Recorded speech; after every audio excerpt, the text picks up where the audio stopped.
வணக்கம் நண்பர்களே, நான் தான் நெய். எல்லா சமையலுக்கும் ராஜா. நாம் பால் இருந்து தயாராகும் ஒரு இயற்கை உணவு. சாதம், சப்பாத்தி, பிரியாணி, ஸ்வீட்ஸ் என்னோட சுவை சேர்ந்தா உணவு ரொம்ப ருசியாகும். என்னிடம் அதிகம் சத்துக்கள் இருக்கு.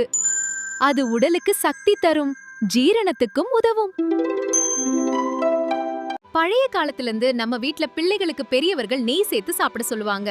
குழந்தை பெற்ற தாய்மார்கள் தினமும் உணவில எண்ணெய் சேர்ந்து கொள்வார்கள். பல மக்கள் வீட்லயே பாலில இருந்து ஆடை எடுத்து அத மோராக கடந்து அதுல இருந்து எண்ணெய் எடுப்பார்கள். நீங்க இந்த மாதிரி நெய் எடுத்திருக்கீங்களா? இருந்தா கமெண்ட் பண்ணுங்க. ஆனா ஒரு விஷயம் நினைவில வைங்க, அளவுக்கு மிஞ்சினா எந்த உணவும் நல்லதில்ல. நண்பர்களே, அளவோடு சாப்பிட்டு வளமோடு வாழ்வோம்.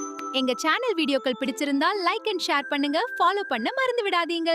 எங்கள் KJA ஹோம்மேட் சோப்புகள் இயற்கை முறையில தயாரிக்கப்பட்டவ. வாங்கி யூஸ் பண்ணுங்க, உங்களுக்கு ரிசல்ட் தெரியும். நன்றி நண்பர்களே.